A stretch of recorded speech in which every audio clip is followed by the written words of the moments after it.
Should you die and still owe student loans? It's a really awkward question to ask, but it's one that I get asked a lot, especially with folks that are in their 50s, 60s, and 70s. The question is coming up, unfortunately, more and more. In fact, the AARP is designating student loans as one of their top lobbying issues, which is really kind of scary to think about because they're seeing so many older Americans be burdened by this massive student loan problem that's engulfing the younger generation, and it's now affecting older generations that are trying to rely on Social Security and retirement income to finally live out some golden years rather than be burdened by big student loans. In general, there's two kinds of student loans that most people have in their 50s, 60s, and 70s. The first is loans that you took out for your own career to make a change. Obviously, if you took these loans out, you're probably trying to find something to do that's different to make a career change because you're investing in yourself and presumably you're okay working for an extended period of time.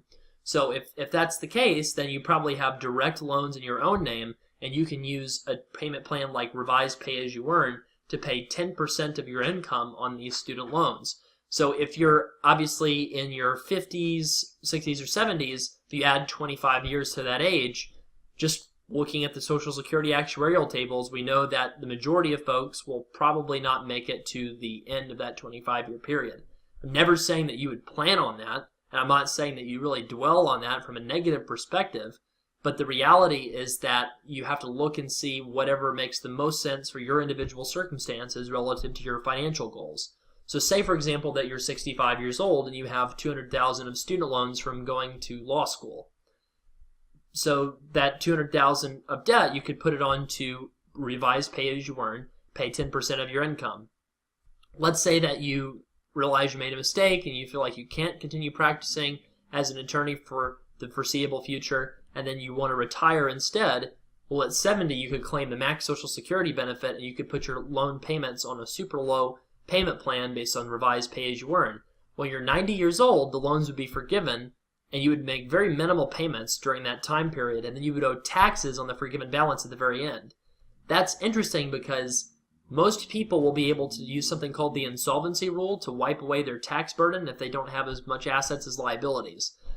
That's one case, is when you owe the student debt for your own name, but what's more common for folks in this age demographic is owing Parent Plus loans for their children. What I commonly see is parents will take out loans for their kids under the Parent Plus program, and the interest rates will be very high, but they'll take out loans for multiple children, and then suddenly they'll have over $100,000 of Parent Plus loans. If this is you, the forgiveness options do not look quite as good as some of the other plans do if you have the debt out in your own name, but you should know that you can still consolidate Parent Plus loans and put them on something called income contingent repayment, where you're paying 20% of your discretionary income until 25 years have passed, and then you still owe taxes in the forgiven balance like the other plans. It's harder to get loan forgiveness on that option, but it is possible, particularly if you have over $200,000 or $250,000 of Parent Plus loans. The goal, obviously, is not dying. I mean, to state the obvious, you would much rather be alive and have a bunch of student debt rather than dead and have no student debt or not have to worry about it anymore. So at the risk of treating this subject with a little bit of hilarity, to speak, so basically what you want to try to do is just make the loans a minimal impact on your life and is something that you don't have to think about as much as possible, which means that you can put them on an income-driven repayment option that's going to be the lowest monthly payment that you possibly can come up with. And then that's going to allow you to have enough money to live out your golden years however you want to do that. It's very important that people with big student loan balances delay Social Security as long as possible to get as big of a monthly payment benefit as possible, because that's guaranteed income that will secure your retirement for the future. If you have a lot of big student loans and you're in your 50s, 60s, or 70s, we are experts in figuring out how to pay this back for you. Just read more information with the various resources that we have on our site, or send me an email, travis@studentloanplanner.com. I'd love to help you figure out a strategy for your situation.